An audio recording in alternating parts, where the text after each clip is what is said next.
Hi, this is Zach, and this is the Bixler 1.1, being an upgrade from the original Bixler, and why I chose this over the Bixler 2 for FPV use. Just note that I do have, or have had the Bixler 2, which I built from kit form, laid it out pretty much the same as this, but there are several reasons why this is actually a much easier plane to not only build, but fly and configure for FPV. The main things that I noticed as I was building the kit version of this was how much more rigid the construction was in this plane compared to the Bixler 2. The two halves have channels right through the whole from nose to tail tip.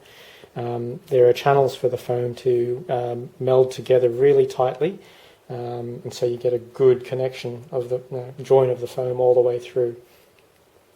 The wings are more rigid than the Bixler 2. You'll notice that unlike the Bixler 2, you don't have that glue-on spar cover. They've actually drilled the carbon spar right into the wing, so you don't have the weakness of the foam cover that you have to glue on like the Bixler 2. While I've got it upside down, I'll show you they also come standard with a magnetic hatch, and the servos move down to the back.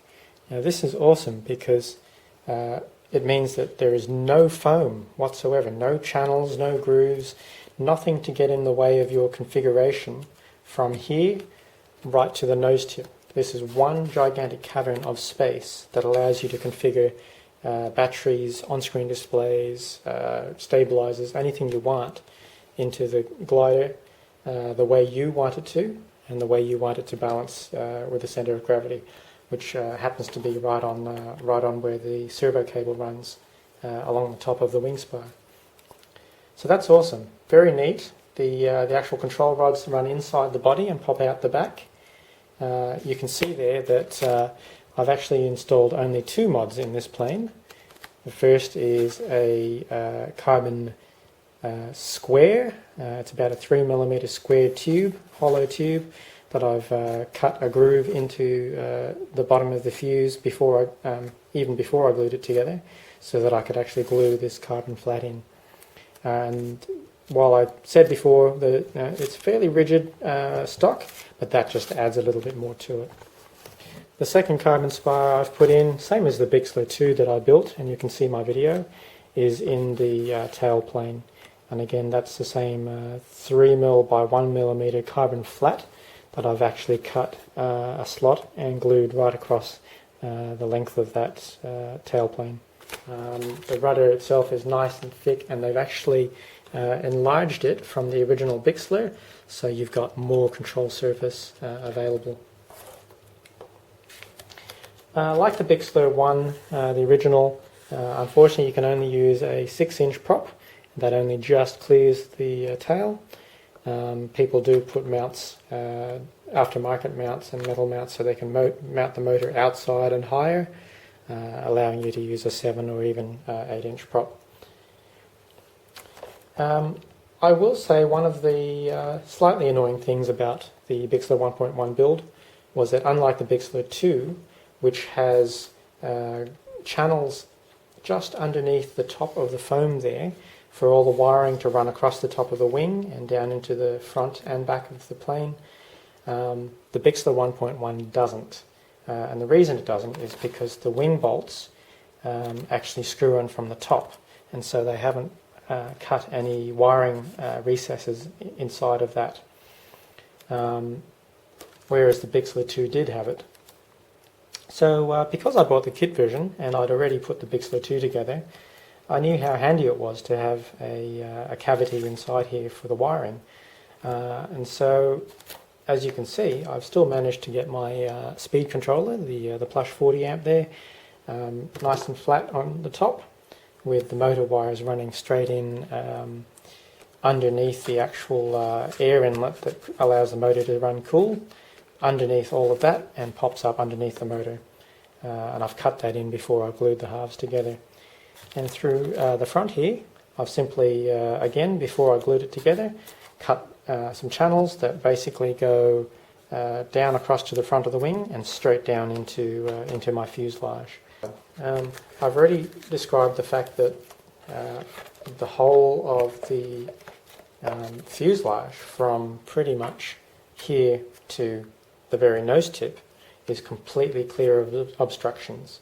That is massive. That's about 14 inches of space that you can configure any way you want.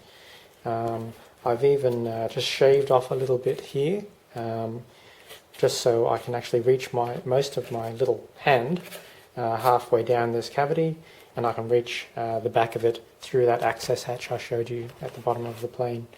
It basically allows you to access the whole amount of the space without having to cut any extra hatches yourself. With my FPV kit on it,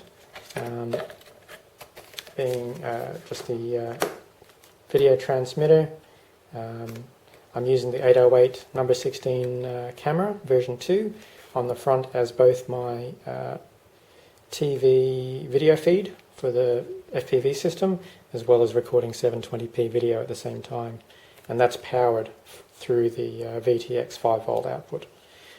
So it's a pretty light, neat package, not ideal for FPV flying if you want the highest quality, wide dynamic range available. These cameras struggle a little bit in low light, but for my purposes, flying on hopefully nice days when the weather finds up, these things are okay in reasonable light. And the quality actually has been slightly better than a friend's original Predator camera that came with his kit. I've got the ArcBird OSD system in this one, and it came with a GPS module which I've put wiring for, and a little hole there right down the back, just to help with centre of gravity. Even though the servos are mounted back here, you would still struggle to put a battery any bigger than about 3000 milliamps before you became too nose heavy, especially with your camera and transmitter on the front. So the more you can move as far back as possible, the better, really. And in fact, if you wanted to wire up your video transmitter to sit where I've got the GPS, that would be even better for weight distribution, allowing you to use a slightly heavier battery up the front. This is actually the Bixler 2 canopy. Those that have had a look at the Bixler 2 might recognise it. It fits pretty well. So if you're looking for an easy way to mount your video transmitter, if you want it here, and you could even glue and mount in your pan and tilt module here on the actual canopy to have a modularized system. Just buy yourself just a spare part Bixler 2 canopy, and all you need to do is shave a little bit off each corner, off each side of the tab that slides into the front of the fuselage there, and it just slips right in. Glue a couple of little metal tabs or magnets, rare earth magnets on, and it just clips into place. Fits quite well. Only a tiny bit of overhang, but not enough to really care about. And the bonus, I suppose, is that unlike the canopy that comes with the Bixler 1.1, the Bixler 2 canopy actually gives you a couple of air gaps in the front corners, giving a little bit of flow. And so if you were to cut a little bit of an air vent down the back, you'd actually get a bit of airflow through without having to modify it any further. But it actually does come with two props. Comes with a 6-inch and a 5.5-inch prop, so you don't need to rush out and buy your own. I've put a APC style 6x4 on there, and that's really good. Came well balanced, straight from Hobby King, and I've had no problems with it. It's a very light propeller, makes quite a high-pitched noise, but with the D2826-6 2200 kilovolt motor I also bought for my kit, it'll send this plane vertical.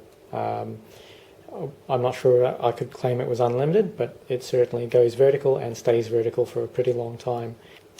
Other useful bit of information is that it doesn't come with a Y lead for your ailerons. So if you don't already have one, or you don't have the spare servo connectors to make one yourself, make sure you order a Y lead. That's assuming, of course, that you want to connect the ailerons with a Y cable. Those that aren't restricted by the number of channels they want to use for ailerons can just use separate channels on your receiver for that as well. This plane, unlike the Bixler 2, does not have flaps. It doesn't really need it. I fly with FPV. I fly a 2650 milliamp 3-cell, and on top of that is a 500 milliamp 3-cell. This one runs my video system and on-screen display unit and powers up everything. And this one's my flight battery. So I'll probably get 20, with this prop and motor combination, I get at least 15 to 20 minutes of powered flight. But I tend to chuck it up in the sky and shut the motor down and glide. And I get pretty long flight times out of it. 30 to 40 minutes. The control horns and clevises that come with the Bixler 1.1, they're a great improvement. I mean, they're still flimsy, but they're nowhere near as cheap and flexible as the Bixler 2 ones that I got in the kit. These ones have screw-mounted horns, and the clevises are a little bit chunkier, so they make good contact. They don't fall out easily. I haven't had to worry about putting shrink wrap tape around them to hold them in place or anything like that. And what's great is that there is no slop.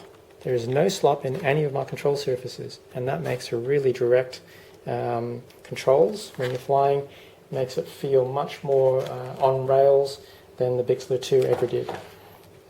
So thank you, Hobby King, for getting that right. And that is the end of my introduction video.